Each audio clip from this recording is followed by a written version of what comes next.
Hello दोस्तों, स्वागत है एक बार फिर से आपका यूनिक स्टडी पॉइंट चैनल पे। आज हम लोग अपना स्टार्ट करने जा रहे हैं ट्रांसफार्मर पे आपका रिवीजन क्लासेस और मोस्ट इम्पोर्टेंट टॉपिक्स को हम लोग कवर करेंगे। इसमें जितने भी आपके कॉम्पिटिटिव एग्ज़ाम्स हुए या बोर्ड के एग्ज़ाम्स होते हैं या आपके एकेटिव एग्ज़ाम्स हो गए या पॉलिटेक्निक के एग्ज़ाम्स हो गए, उन सब के लिए बहुत ही इम्पोर्टेंट क्लास है ये। तो जितने भी लोग अभी नए हैं इस चैनल पे, तो सबसे पहले तो वो जाएं चैनल पे और इसको सब्सक्राइब करें, लाइक बटन को प्रेस करें, ठीक है। और हम यहाँ से आपके जितने भी इम्पोर्टेंट टॉपिक्स होंगे उसको कम से कम समय में अधिक से अधिक चीज़ें बताने की कोशिश करेंगे, ठीक है। तो चलिए स्टार्ट करते हैं। आज ये है हमारा लेक्चर नंबर 1। तो ये है आपका लेक्चर नंबर 1 ट्रांसफार्मर के रिवीजन क्लास का, ट्रांसफार्मर, ठीक है। तो आज हम लोग स्टार्ट करने जा रहे हैं कुछ इम्पोर्टेंट टॉपिक्स को। तो सबसे पहले इस टॉपिक को स्टार्ट करने से पहले हम आपको बता देते हैं कि ट्रांसफार्मर क्या होता है, व्हाट इज़ ट्रांसफार्मर, ठीक है। बेसिकली जो पढ़ चुके हैं उन सबको पता होगा। तो एक बार चलिए आपको बता देते हैं कि ट्रांसफार्मर क्या होता है। तो ट्रांसफार्मर एक क्या होता है, एक स्टैटिक डिवाइस होती है। एक स्टैटिक डिवाइस होती है जो क्या काम करती है, इलेक्ट्रिकल एनर्जी को ट्रांसफ़र करती है एक सर्किट से दूसरे सर्किट में विदाउट चेंज ऑफ फ्रीक्वेंसी, यानी कि फ्रीक्वेंसी को बिना चेंज किए हुए ये इलेक्ट्रिकल एनर्जी को एक सर्किट से दूसरे सर्किट में ट्रांसफ़र करती है, ठीक है। इतनी बात आपको याद रखनी है। ये एक तरीके से हम कह सकते हैं ये आपकी डेफिनेशन है, ठीक है।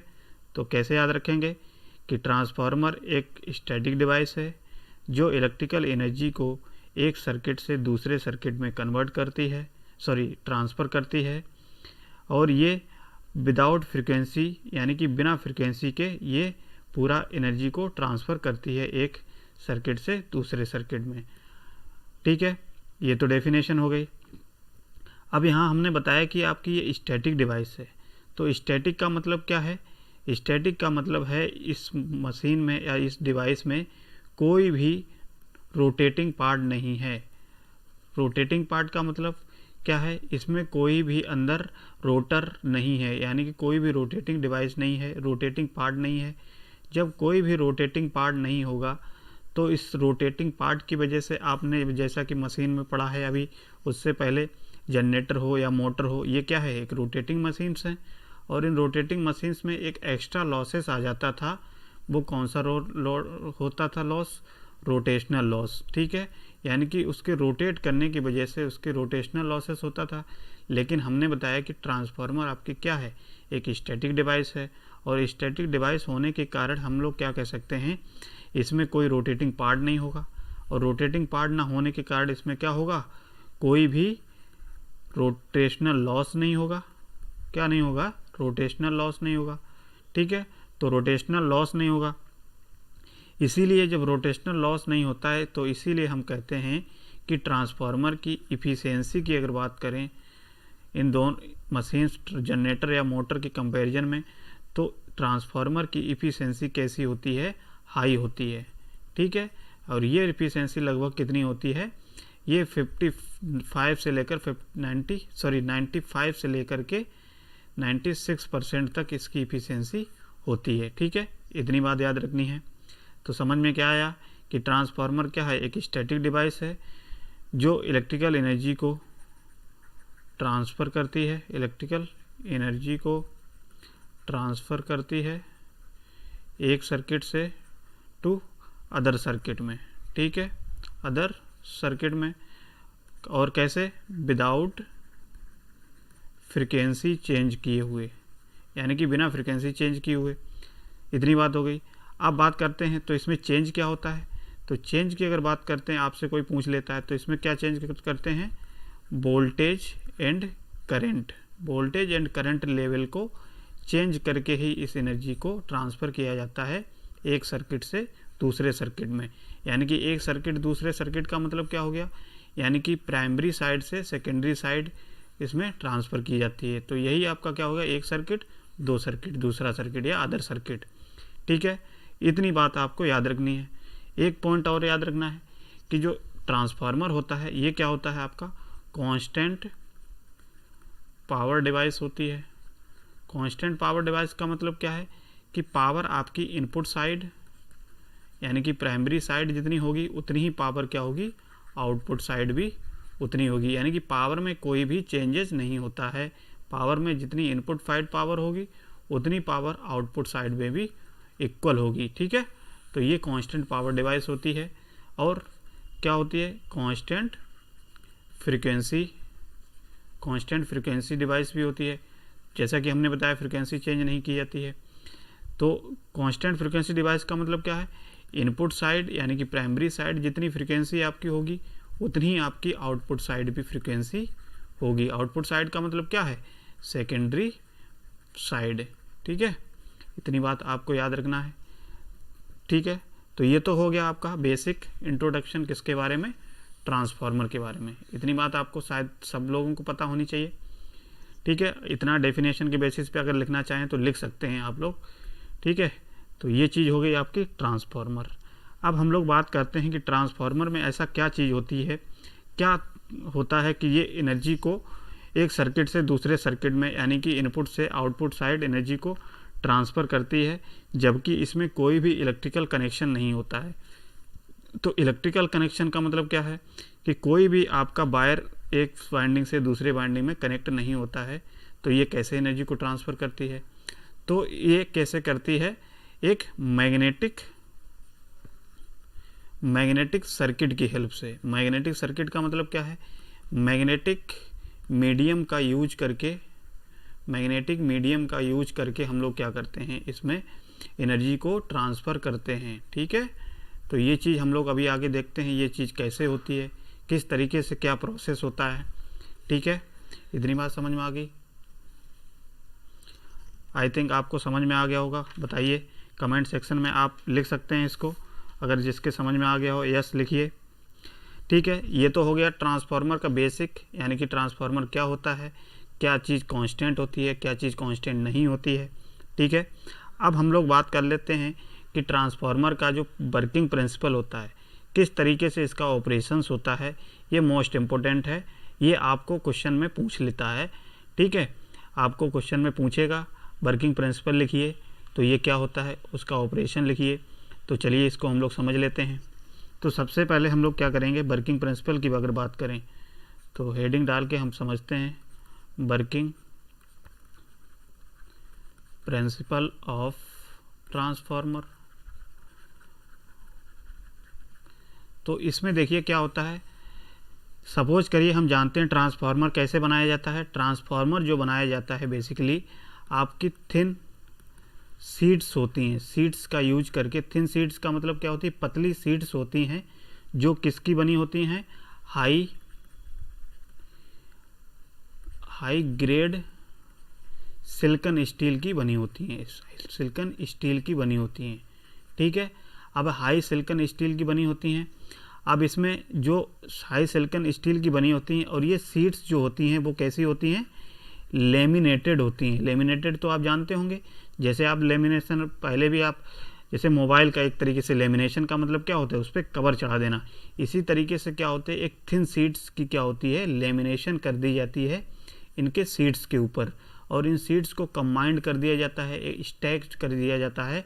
और इस तरीके से हम क्या बनाते हैं, एक लेमिनेशन का यूज करके पूरा, इस तरीके से कह सकते हैं कि लेमिनेटेड सीड्स का यूज करके, हाई ग्रेड सिलिकॉन स्टील की लेमिनेटेड सीड्स का यूज करके हम लोग क्या बनाते हैं, कोर को बनाते हैं। ठीक है, अब इस कोर को बनाते हैं तो मान लिया हमने, इतनी बात तो हो गई। अच्छा, इसमें एक चीज़ और देख लेते हैं, ये सिलिकॉन स्टील जो होता है लेमिनेशन क्यों प्रोवाइड करते हैं, तो हमेशा याद रखना जो लेमिनेशन जो प्रोवाइड किया जाता है वो बेसिकली क्या रिड्यूस करने के लिए किया जाता है, reduce the eddy current loss. ठीक है, ये याद रखना, क्योंकि ये ऑब्जेक्टिव में भी क्वेश्चन पूछ लेता है कि लेमिनेशन क्यों प्रोवाइड किया जाता है सीट्स पे। ठीक है, तो एडी करंट लॉस को रिड्यूस करने के लिए। और दूसरी बात है कि जो स्टील्स होती हैं, हाई ग्रेड की सिलिकॉन स्टील होती है, ये क्यों यूज किया जाता है? क्योंकि हम जानते हैं कि हाई ग्रेड की जो स्टील की सिलिकॉन स्टील होती है, ये क्या करती है, हमारा एक दूसरा लॉस होता है हिस्टैरिसीस लॉस। ठीक है, इस हिस्टैरिसीस लॉस को ये क्या करती है, कम करती है। ठीक है, रिड्यूस करती है। तो बेसिकली लेमिनेशन किसके लिए यूज किया जाता है?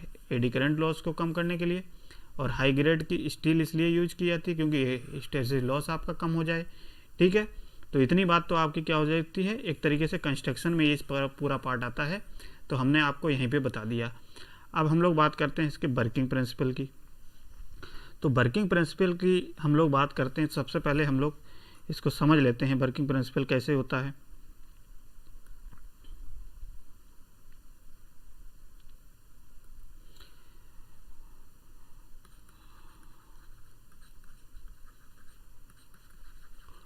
वर्किंग प्रिंसिपल, ठीक है, तो ट्रांसफार्मर का अगर वर्किंग प्रिंसिपल की बात करें तो इसमें क्या होता है, हमने बना लिया एक कोर बना ली, एक कोर टाइप ट्रांसफार्मर मान लिया सिंगल फेज का, इस तरीके से। ये क्या है, हमारी एक कोर है, और इस कोर में हमने क्या किया, वाइंडिंग्स को प्लेस कर दिया इस तरीके से, ये वाइंडिंग्स को, और इस साइड भी हमने क्या कर दिया, वाइंडिंग को प्लेस कर दिया। अब यहाँ पे इस तरीके से हमने प्लेस कर दिया।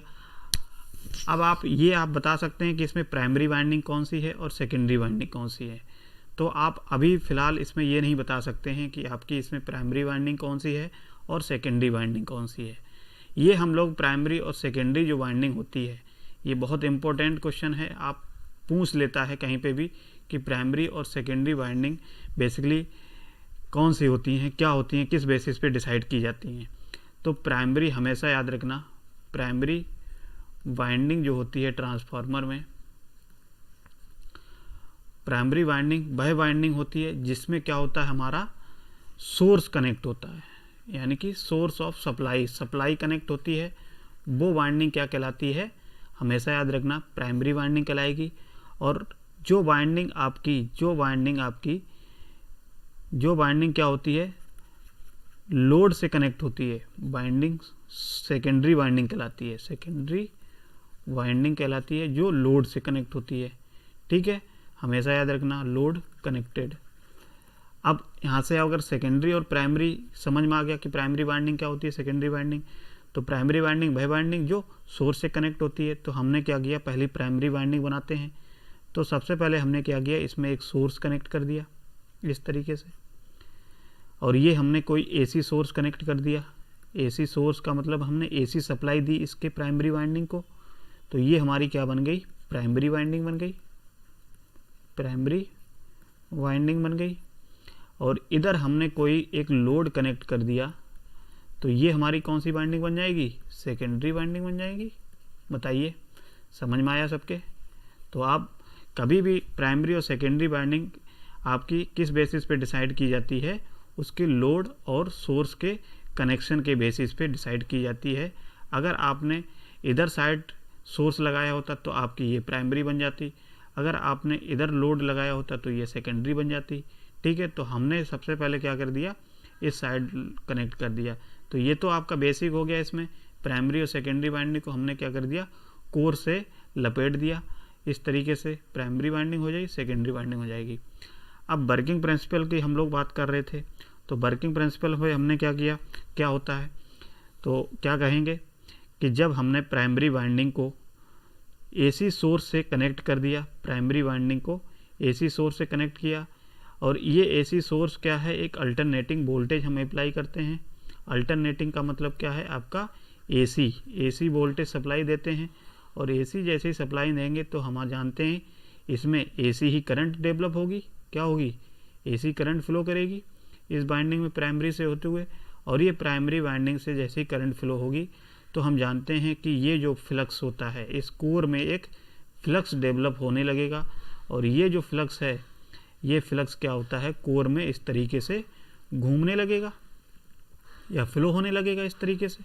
ठीक है, और यही फ्लक्स जब क्या करता है, इस प्राइमरी वाइंडिंग से लिंक करता है, इस प्राइमरी वाइंडिंग से लिंक करता है, तो ये क्या डेवलप करता है, एक ईएमएफ डेवलप करता है जो कि क्या होता है E1 का हमने एज्यूम कर लिया क्या है आपका एक इंड्यूस प्राइमरी साइड वोल्टेज है, ठीक है। और ये यहाँ पे हम मान लेते हैं V1 हमने सप्लाई दी, इसको यहाँ पे हमने V1 सप्लाई दी और हमारा फ्लक्स डेवलप हो गया, एक फ्लक्स डेवलप करेगा। ये फ्लक्स क्या करेगा, इस बाइंडिंग से लिंक करेगा और लिंक करने से हमारा एक ईएमएफ डेवलप करेगा प्राइमरी साइड E1। और यही फ्लक्स जो होता है ये कैसे E1 डेवलप कैसे किया भाई, Faraday law of electromagnetic induction की वजह से, ठीक है, मैग्नेटिक इंडक्शन। तो इस तरीके से अब यही फ्लक्स क्या करेगा, हमारा सेकेंडरी साइड जाएगा और सेकेंडरी कोइल जो है सेकेंडरी वाइंडिंग से क्या करेगा, लिंक करेगा। और जैसे ही यहाँ पे लिंक करेगा तो यहाँ पे भी एक क्या करेगा, एक ईएमएफ डेवलप करेगा, एक वोल्टेज उत्पन्न करेगा। वो वोल्टेज क्या होगा, E2 होगा कि नहीं। तो ये वोल्टेज क्या होगा, E2 हो गया। अब सपोज करिए हमने पहले इस पर या कोई लोड अगर नहीं लगाया तो इसमें कोई करंट फ्लो करेगी, नहीं करेगी। अब हमने क्या कर दिया, सपोज करिए हमने एक लोड कनेक्ट कर दिया सेकेंडरी वाइंडिंग से, और सेकेंडरी वाइंडिंग से लोड कनेक्ट किया तो हमारी क्या होगी, इससे एक करंट फ्लो करेगी, दैट इज़ I2। कौन सी करंट होगी, I2 करंट फ्लो करेगी। और ये I2 करंट फ्लो करने से क्या होगा, हमारा ये एक तरीके से एमएफ टर्न जो होता है वो उसको बैलेंस कर देता है। चलिए उसको डिटेल में नहीं जाएंगे, नहीं तो रिवीजन क्लास फिर आपका डिटेल में नहीं रहेगा, ठीक है। तो फिलहाल आपको वर्किंग प्रिंसिपल में कितना समझना है, तो वर्किंग प्रिंसिपल में बेसिकली इतना समझना है, आप कहेंगे कि प्राइमरी साइड हमने क्या किया, एक वोल्टेज अप्लाई किया सोर्स से, ठीक है, एक अल्टरनेटिंग वोल्टेज दिया और अल्टरनेटिंग वोल्टेज देने से हमारा क्या है, अल्टरनेटिंग करंट जो प्राइमरी वाइंडिंग में फ्लो होगा।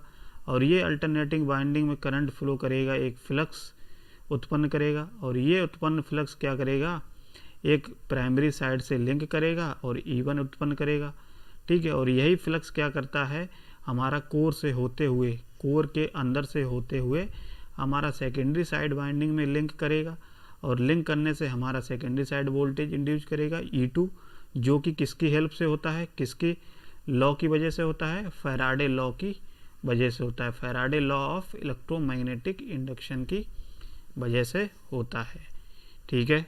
इतनी बात समझ में आ गई, ठीक है। तो इस तरीके से हमारा क्या होता है कि प्राइमरी साइड जितनी हमने एनर्जी ट्रांसफ़र करनी थी, हमने सेकेंडरी साइड लोड कनेक्ट करके उतनी एनर्जी को हमने ट्रांसफ़र कर दिया। और किसकी हेल्प से किया, बाय मैग्नेटिक सर्किट की हेल्प से। ये क्या है, पूरा आपका एक मैग्नेटिक सर्किट है, क्योंकि इसमें कोई भी आप इलेक्ट्रिकल कनेक्शन नहीं कर रहे हैं, किसमें, प्राइमरी वाइंडिंग में और सेकेंडरी वाइंडिंग में। आप इस बाइंडिंग को जोड़ नहीं रहे हैं, बल्कि किससे जोड़ रहे हैं, एक मैग्नेटिक सर्किट की वजह से, एक मैग्नेट की कोर को का यूज करके। एक मैग्नेटिक कोर आपका मीडियम है एक तरीके से, ठीक है। तो इस तरीके से क्या होता है, हमारा पूरा वर्किंग प्रिंसिपल होता है। इस तरीके से हमारी क्या होती है, जो भी एनर्जी प्राइमरी साइड होती है वो हमारी सेकेंडरी साइड पहुंच जाती है, ठीक है। इस तरीके से हमारा क्या होता है, एनर्जी का ट्रांसफ़र होता है एक सर्किट से दूसरे सर्किट। ये क्या है, पहला सर्किट, ये क्या है, इधर दूसरा सर्किट, ठीक है। तो इस तरीके से हम समझ सकते हैं कि ये हमारा होता है वर्किंग प्रिंसिपल ऑफ ट्रांसफार्मर, ठीक है। तो इतना आप समझ लीजिए, इतना अगर बना के लिख देंगे ना तो बहुत ही अच्छे नंबर मिल जाएंगे आपको, ठीक है। इतनी चीज़ आप समझ गए हो तो आगे बढ़ें, बताइए कमेंट सेक्शन में आप लिखिए, ठीक है। तो इतनी बात तो हो गई आपकी वर्किंग प्रिंसिपल की। अब हम लोग बात कर लेते हैं कि जो ईएमएफ आपका डेवलप होता है, मान लिया ये ईएमएफ डेवलप हुआ आपका E1 और E2, तो ये E1 और E2 कितना डेवलप हुआ, अब ये हमको पता करना पड़ेगा, है ना। तो इसके लिए हम लोग क्या करेंगे, एक ईएमएफ इक्वेशन पढ़ेंगे। क्या पढ़ेंगे, एक ईएमएफ इक्वेशन पढ़ेंगे, किसकी, ट्रांसफार्मर की, ईएमएफ इक्वेशन ऑफ ट्रांसफार्मर, ठीक है। क्योंकि हम जानते हैं कि हमारा ये तो हमको पता है कि ईएमएफ इंड्यूस होता है प्राइमरी और सेकेंडरी साइड। अब ये ईएमएफ डेवलप होता है या उत्पन्न होता है वो कितना होता है, तो इसके लिए हम लोग क्या पढ़ते हैं, एक ईएमएफ इक्वेशन को देखते हैं, एक डेरिवेशन को देखते हैं कि कितना हमारा ईएमएफ डेवलप होगा। ठीक है, तो इम्पोर्टेंट है, मोस्ट इम्पोर्टेंट चीज़ है ये। एग्ज़ाम में आपसे पूछ लेगा, एग्ज़ाम में आपकी ये डेरिवेशन पूछेगा तो आपको ऐसी तरीके से बताना है। ठीक है, कैसे डेरिवेशन करेंगे? तो सबसे पहले हम लोग क्या करेंगे, हम जानते हैं कि जब हम सप्लाई देते हैं या वोल्टेज अप्लाई करते हैं प्राइमरी साइड, तो हमारा करंट फ्लो होता है प्राइमरी साइड में, और ये करंट क्या करता है, एक फ्लक्स उत्पन्न करता है, अल्टरनेटिंग फ्लक्स उत्पन्न करता है। तो वो अल्टरनेटिंग फ्लक्स हम मान लेते हैं, क्या माना, अल्टरनेटिंग फ्लक्स क्या है, अल्टरनेटिंग फ्लक्स हमारा हो गया क्या, phi equals to phi M sine omega T. ठीक है, ये हमने एज्यूम कर लिया, ये हमने मान लिया कि हमारा ये फ्लक्स कितना डेवलप हुआ, इतना फ्लक्स हुआ प्राइमरी साइड में। अब यही फ्लक्स हम जानते हैं कब आपका ईएमएफ डेवलप करेगा, जब आपका ये प्राइमरी वाइंडिंग में लिंक करेगा, जब प्राइमरी वाइंडिंग में कंबाइंड होगा तब हमारा ईएमएफ डेवलप होगा। तो इसके लिए हम लोग क्या करते हैं, बाई फैराडे लॉ हम जानते हैं। एक फैराडे वैज्ञानिक थे, एक फैराडे महाशय थे, तो उन्होंने ये बताया कि जब हम फ्लक्स को चेंज करते हैं, जब फ्लक्स को बाइंडिंग के साथ में चेंज करते हैं तो हमारा क्या बनता है, एक ईएमएफ बनता है। ये इन्होंने बताया था फैराडे लॉ ने। ठीक है, एक फैराडे ने नियम दिया था, एक वैज्ञानिक थे, उन्होंने बताया था कि जब हम फ्लक्स को अगर टाइम के रेस्पेक्ट में चेंज करते हैं या फ्लक्स को चेंज करते हैं, ठीक है, किसी, तो उस केस में हमारा एक वोल्टेज डेवलप होता है, एक ईएमएफ डेवलप होता है। ठीक है, अब वो बाई फैराडे लॉ हम देखते हैं कितना होता है। तो फैराडे लॉ क्या बताया इन्होंने, E M F equals to minus N D phi upon D T, यही हम जानते हैं फैराडे लॉ। अब यहाँ से देखिए फैराडे लॉ ने ये जो फैराडे लॉ में ये जो माइनस इंडिकेट करता है, ये क्या दिखाता है, ये दिखाता है एक लेंज लॉ को। क्या दिखाता है, एक लेंज लॉ। अब ये कौन होता है Lenz law?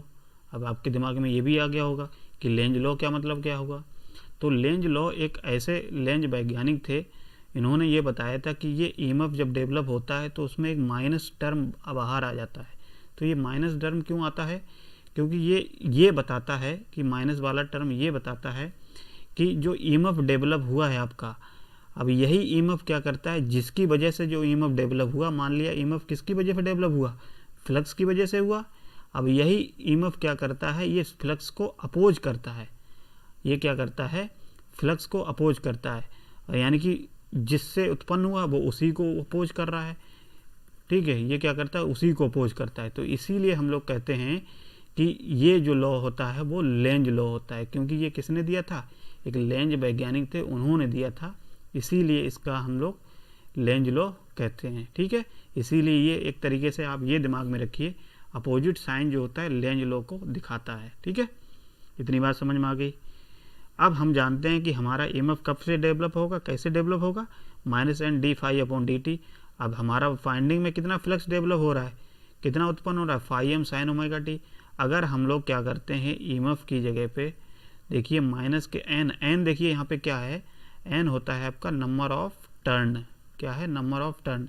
Number of turn का मतलब क्या है, जैसे आपने ये कोर बनाई और इस बाइंडिंग को इस तरीके से आपने घुमा दिया, ठीक है, इस तरीके से घुमा दिया, तो ये क्या है, आपके टर्न है, नंबर ऑफ टर्न, यानी कि कितने आपने टर्न को, कितनी संख्या है इनकी, तो ये बेसिकली टर्न होता है।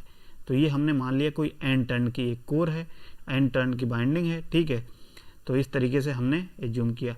अब ये फ्लक्स आपका है, तो ये फ्लक्स की वैल्यू हम लोग क्या करते हैं, इस वैल्यू पुट कर देते हैं। मान लिया एन क्या है, नंबर ऑफ टर्न, और डी फाई की जगह पे हम लिख सकते हैं क्या, phi M sine omega T upon D T, यही लिख सकते हैं कि नहीं लिख सकते हैं। ठीक है, अब देखिए हम अगर इसको सॉल्व करेंगे, डिफरेंशिएशन करेंगे, ये पूरा पोर्शन क्या है आपका, डिफरेंशिएशन किसके रेस्पेक्ट में, टाइम के रेस्पेक्ट में।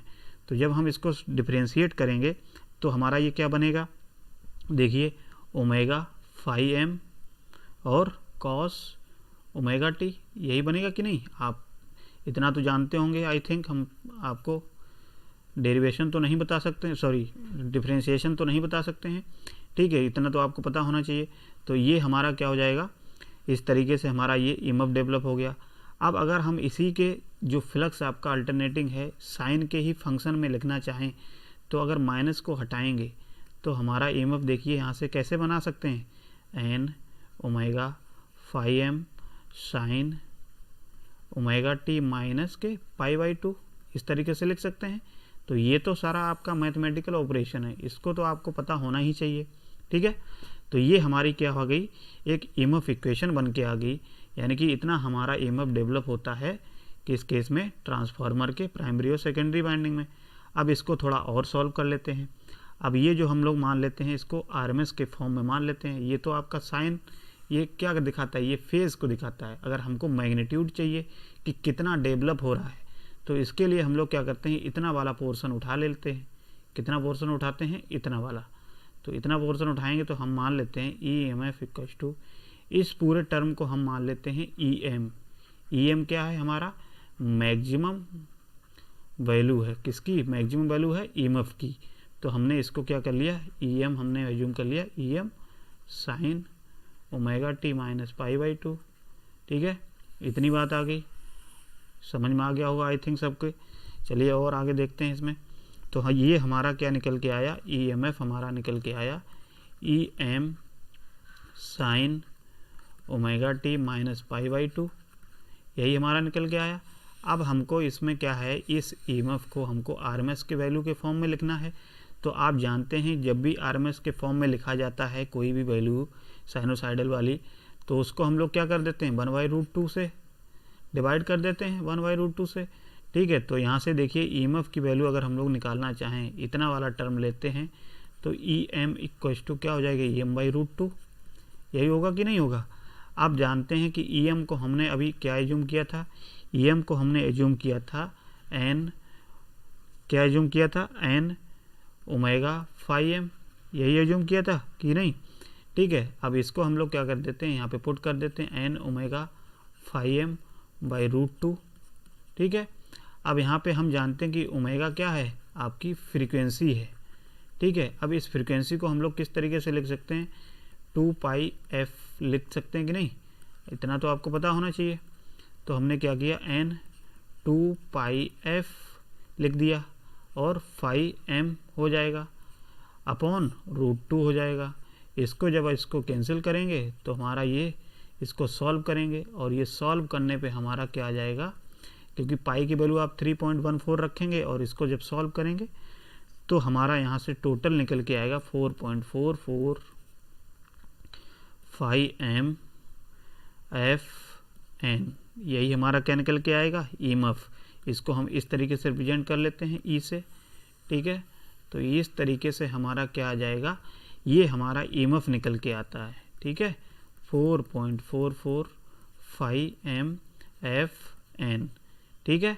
इस तरीके से हमारा क्या निकल के आ गया, ये हमारी होती है ईएमएफ इक्वेशन किसकी, ट्रांसफार्मर की। तो ये क्या है, ईएमएफ इक्वेशन ऑफ ट्रांसफार्मर, ठीक है। समझ में आ गया होगा आई थिंक सबके, बताइए सबके समझ में आया।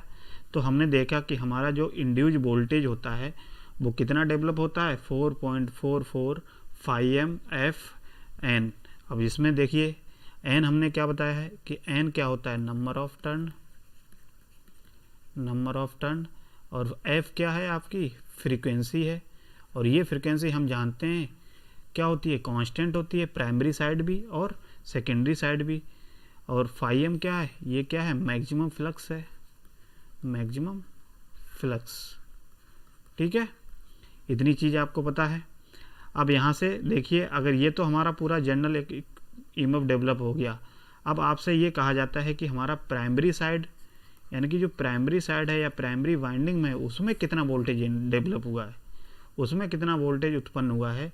तो हम कैसे कह सकते हैं, क्योंकि हम जानते हैं कि हमारा फ्लक्स और ये क्या है, पूरा कांस्टेंट है फ्रीक्वेंसी। तो इतना पूरा पोर्शन जब कांस्टेंट है तो बेसिकली हमारा ईएमएफ किस पे डिपेंड कर रहा है, प्रोपोर्शनल है किसके, नंबर ऑफ टर्न के। यानी कि अगर नंबर ऑफ टर्न ज़्यादा होंगे तो हमारा वोल्टेज भी ज़्यादा उत्पन्न होगा कि नहीं होगा। तो इस तरीके से हमारा जो वोल्टेज डेवलप होता है वो बेसिकली नंबर ऑफ टर्न पे डिपेंड करता है, यानी कि इस तरीके से टर्न होते हैं, इस पे डिपेंड करता है। अब हम आपसे ये पूछें कि हमारा प्राइमरी साइड कितना वोल्टेज डेवलप हुआ है, यानी कि प्राइमरी साइड ईएमएफ कितना उत्पन्न हुआ है, यानी कि प्राइमरी वाइंडिंग में कितना उत्पन्न हुआ है और सेकेंडरी वाइंडिंग में कितना उत्पन्न हुआ है, तो आप कैसे बताएंगे। तो आप देखिए जो जो कांस्टेंट टर्म है उसको कांस्टेंट रखिए, और जो आपका चेंज होगा किसके बेसिस पे, आपका किस पे बेसिस पे हो रहा है, नंबर ऑफ टर्न के, तो उसी हिसाब से हम लोग चेंज कर सकते हैं। अब मान लिया, अब हमने माना कि लेट, या माना ऐसे लिख लीजिए कि माना हमने प्राइमरी जो साइड है हमारी, प्राइमरी वाइंडिंग में हमारे जो नंबर ऑफ टर्न है हम मान लेते हैं n1 है, ठीक है। तो जब नंबर ऑफ टर्न हमारे प्राइमरी साइड n1 है और सेकेंडरी साइड हम मान लेते हैं हमारे नंबर ऑफ टर्न कितने हैं, सेकेंडरी वाइंडिंग में नंबर ऑफ टर्न हम मान लेते हैं कितने, n2 मान लेते हैं। तो अगर आपसे ये पूछा जाए कि प्राइमरी साइड में कितना वोल्टेज डेवलप हुआ है, कितना ईएमएफ इंड्यूस हुआ है, तो आप कैसे बताएंगे। तो जनरल आप इक्वेशन तो आपको ये जानते हैं, E इक्वल्स टू 4.445 MFN, यही होता है, ठीक है। लेकिन अब प्राइमरी और सेकेंडरी वाइंडिंग की बेसिस पे देखा जाए तो हम जानते हैं प्राइमरी साइड ये तो पूरा कांस्टेंट है, पूरा टर्म ये पूरा कांस्टेंट, तो ये तो बदलेगा नहीं, जितना प्राइमरी साइड होगा उतना ही सेकेंडरी साइड होगा। तो चेंज किस पे हो रहा है, हमने बताया था E प्रोपोर्शनल टू N पे। तो यहाँ से अगर हम लोग number of turn primary side N1 में एज्यूम किए हैं और सेकेंडरी साइड N2 एज्यूम किए हैं, तो यहाँ से हमारा देखिए क्या हो जाएगा, E1 हो जाएगा। E1 इक्वल्स टू क्या हो जाएगा, मतलब प्राइमरी साइड वोल्टेज कितना डेवलप हुआ, तो 4.445 MF, ये तो कांस्टेंट रहेगा, और number of turn primary side कितना है, N1। तो हमारा प्राइमरी साइड कितना वोल्टेज डेवलप हो जाएगा, ईएमएफ कितना डेवलप हो जाएगा, ये क्या है, प्राइमरी वाइंडिंग ईएमएफ, ये प्राइमरी साइड ईएमएफ है, ठीक है। इसी तरीके से हम लोग कहें अगर सेकेंडरी वाइंडिंग में कितना ईएमएफ है, तो 4.445 MFN2, यही होगा कि नहीं होगा, बताइए। इस तरीके से लिख सकते हैं। तो ये हमारा क्या है, secondary winding EMF equation, EMF equation हो जाएगी कि नहीं। तो इस तरीके से हमारा क्या हो जाएगा, ईएमएफ दोनों साइड अब हम पता कर सकते हैं कि हमारा प्राइमरी वाइंडिंग में कितना डेवलप होगा और सेकेंडरी साइड में कितना उत्पन्न होगा। तो बेसिकली किस पे डिपेंड कर रहा है, नंबर ऑफ टर्न पे, नंबर ऑफ टर्न पे, और ये सारी चीज़ें इक्वल हैं। अब इसको हम मान लेते हैं कि इक्वेशन नंबर फर्स्ट डाल देते हैं और इसको डाल देते हैं इक्वेशन नंबर सेकेंड, ठीक है। इसको equation number first, equation number second, इतनी चीज़ समझ में आ गई। अब अगर आपसे ये पूछा जाता है कि वोल्टेज का रेशियो क्या होगा और टर्न का रेशियो क्या होगा, तो नेक्स्ट टॉपिक हम लोग समझ लेते हैं क्या है, वोल्टेज रेशियो, यानी कि वोल्टेज का अनुपात, एंड टर्न रेशियो। ये अगर आपसे पूछा जाए तो आप कैसे बताओगे। तो हम जानते हैं कि हमारा जो प्राइमरी साइड में वोल्टेज इतना उत्पन्न हुआ, सेकेंडरी साइड में इतना उत्पन्न हुआ। अब इन्हीं की हेल्प से हम लोग क्या करते हैं, वोल्टेज का रेशियो निकाल लेते हैं और टर्न का रेशियो निकाल लेते हैं। तो सबसे पहले हम लोग क्या करेंगे, हम जानते हैं कि E इक्वल्स टू हमारा क्या है, E1। इसको देखो अगर हम लोग लिखना चाहें, इस इक्वेशन को देखो इस तरीके से लिख सकते हैं, E1 अपॉन, इसको N1 को अगर नीचे लेके आएँ तो ये क्या हो जाएगा, E1 upon N1 equals to क्या बचेगा, 4.44 F5M, यही बचेगा कि नहीं बचेगा, बताओ, ठीक है। इसी तरीके से इस इक्वेशन को अगर लिखना चाहें तो E2 upon N2 upon 4.44 F5, ठीक है, यही लिख सकते हैं कि नहीं। तो ये हमारी इक्वेशन बन गई। अब इस इक्वेशन को चाहे आप 3 और 4 डाल लीजिए, ठीक है। अब यहाँ से आपको क्या निकालना है, वोल्टेज का रेशियो निकालना है और टर्न का रेशियो निकालना है। तो वोल्टेज और टर्न का रेशियो कैसे निकाल सकते हैं, इक्वेशन नंबर 3 और 4 को देखिए, हमारा राइट हैंड पार्ट और राइट हैंड साइड में देखो इक्वल है कि नहीं। तो हम क्या कर सकते हैं, इक्वेशन नंबर 3 और, तो इक्वेशन नंबर 3 और इक्वेशन नंबर 4 को हम इक्वल कर सकते हैं कि नहीं कर सकते हैं। तो देखिए जब इक्वल करेंगे तो हमारा क्या बनेगा, E1 upon N1 equals to E2 upon N2, ठीक है। तो यही बनेगा हमारा, तो यही हमारा कहलाता है क्या। अब यहाँ से हम लोग अगर वोल्टेज का रेशियो निकालना चाहें तो हमारा वोल्टेज का रेशियो क्या निकलेगा E1 upon E2 equals to ये क्या हो जाएगा N1/N2। तो यहाँ से हमारा देखिए रिलेशन ये निकल के आ गया। तो यही हमारा क्या कहलाता है, हमेशा याद रखना कि यही हमारा क्या कहलाता है, यही हमारा कहलाता है वोल्टेज रेशियो या टर्न रेशियो। ठीक है, ये अगर इस पूरे पोर्शन को क्या बोलोगे, टर्न रेशियो, क्योंकि टर्न का अनुपात दिया गया है। और इस पोर्शन को क्या कहोगे, वोल्टेज रेशियो। ठीक है, आ गया समझ में। तो इसीलिए हम लोग क्या कहते हैं इसको, टर्न रेशियो या वोल्टेज रेशियो। अब एक चीज़ और आती है, आपने पढ़ा होगा ट्रांसफॉर्मेशन रेशियो। तो ट्रांसफॉर्मेशन रेशियो क्या होता है बेसिकली, तो इसी को हम बेसिकली क्या बोल देते हैं, ट्रांसफॉर्मेशन रेशियो बोलते हैं। क्या बोलते हैं, ट्रांसफॉर्मेशन रेशियो। ठीक है, अब ये ट्रांसफॉर्मेशन रेशियो को बेसिकली हम लोग के या ए से रिप्रेजेंट करते हैं। क्या होता है, हमने मान लिया E1/E2 इक्वल्स टू N1/N2, यही है, ये हमारा वोल्टेज रेशियो, ये पूरा वोल्टेज रेशियो, ये टर्न रेशियो। और इसी को पूरे पोर्शन को हम लोग बोल देते हैं ट्रांसफॉर्मेशन, क्या बोलते हैं, ट्रांसफॉर्मेशन रेशियो। ठीक है, इसको रिप्रेजेंट किससे करते हैं, के से, या किससे करते हैं, ए से। तो हम मान लेते हैं, हमने एज्यूम किया E1/E2 equals to N1/N2 equals to के। ठीक है, तो ये हमारा क्या है, पूरा ट्रांसफॉर्मेशन रेशियो है, ट्रांसफॉर्मेशन रेशियो। ठीक है, यानी कि ट्रांसफॉर्म करने की एनर्जी को ट्रांसफॉर्म करने का रेशियो जो होता है, यही ट्रांसफॉर्मेशन रेशियो कहलाता है। इतनी बात समझ में आ गई आपको सभी लोगों को? बताइए कमेंट सेक्शन में, अच्छा लिखिए सभी लोग, अगर जिसके समझ में आ गई है, जिसके नहीं आई है वो भी लिखें, बताइए।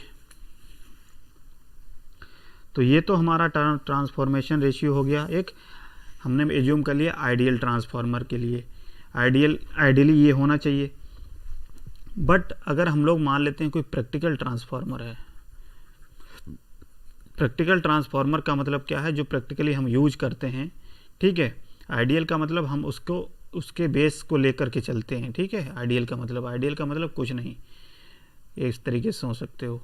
तो प्रैक्टिकल ट्रांसफार्मर की बात करें तो हम जानते हैं कि E1 जो होता है, ठीक है, E1 जो डेवलप होता है प्राइमरी साइड वाइंडिंग में, और जो आप वोल्टेज V1 होता है वो लगभग क्या होता है, इक्वल होता है। ठीक है, इक्वल क्या होता है, यानी कि थोड़ा सा डिफरेंस रहता है, ज़्यादा डिफरेंस नहीं रहता, इसीलिए हम इसको क्या लिख सकते हैं, लगभग इक्वल लिख सकते हैं E1 और E2 के। ऐसे ही E2 भी क्या होता है, इसके लगभग E2 के इक्वल होता है।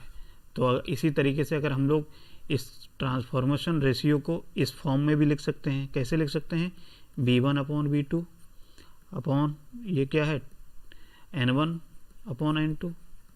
ठीक है, तो किसी बुक में आपको देखने को मिलेगा टर्न जो होते हैं, इन टर्न को T से रिप्रेजेंट करते हैं, किसी में N से रिप्रेजेंट करते हैं। तो आप उससे कंफ्यूज मत होइएगा, बस आप इतना दिमाग रखिए कि जिससे भी आपको रिप्रेजेंट किया जाए वो इस प्रोसेस आपका यही होगा, यही आपका पूरा तरीका होगा। ठीक है, तो इस तरीके से आपको आई थिंक समझ में आ गया होगा। आप बताइए सबके समझ में आया? तो कितने टॉपिक हमने आज कवर कर लिए अभी? तो हमने क्या किया, एक टॉपिक कवर किया आपका ट्रांसफार्मर क्या होता है। ठीक है, व्हाट इज़ ट्रांसफार्मर। दूसरी चीज़, ट्रांसफार्मर के हमने वर्किंग प्रिंसिपल को कवर कर लिया। और तीसरी बात करें तो ट्रांसफार्मर का हमने क्या कवर किया है, आपकी ईएमएफ इक्वेशन को कवर कर लिया है। और फोर्थ की बात करें तो फोर्थ हमने क्या किया, वोल्टेज रेशियो या टर्न रेशियो या ट्रांसफॉर्मेशन रेशियो। ठीक है, तो बेसिकली हमने कितना कवर कर लिया, अपने 4 टॉपिक को आज कवर कर लिया है। ऐसे ही आपको चाहे, चलिए एक टॉपिक और शायद करा दूंगा आपको, तो उसके बाद हम लोग एक टॉपिक और आप कर लीजिए, उसके बाद हम लोग नेक्स्ट क्लास में देखेंगे। तो अब हम लोग बात कर लेते हैं कि आपकी जो ट्रांसफार्मर आपने पढ़ा होगा कि स्टेप अप ट्रांसफार्मर और स्टेप डाउन ट्रांसफार्मर होते हैं। स्टेप अप और स्टेप अप डाउन क्या होता है, आपसे पूछ लेगा स्टेप डाउन। तो हमेशा याद रखना स्टेप अप ट्रांसफार्मर की अगर बात करें, स्टेप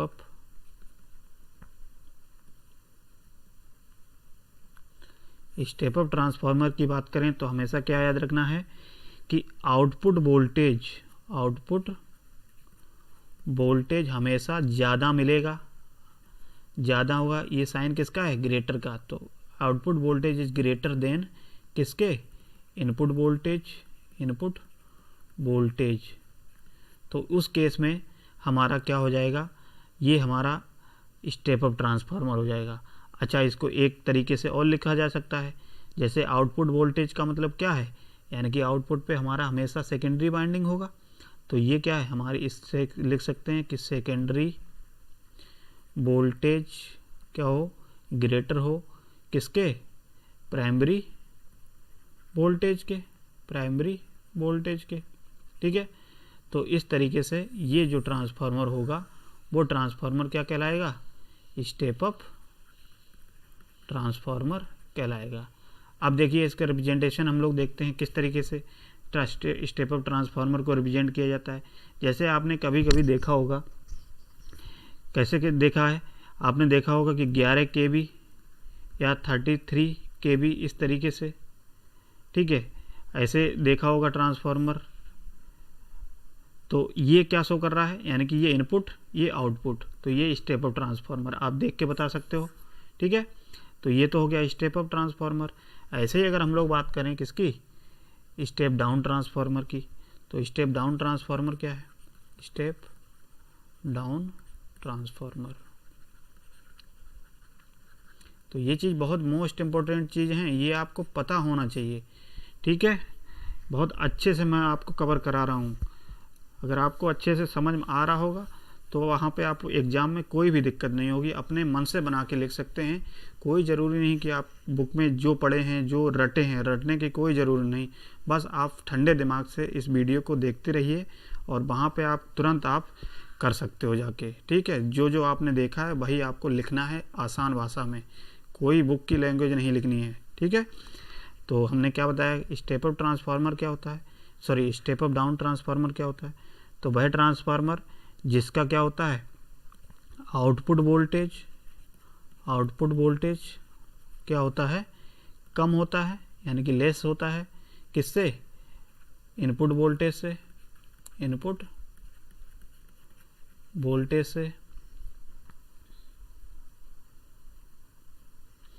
क्या होता है? इनपुट वोल्टेज से।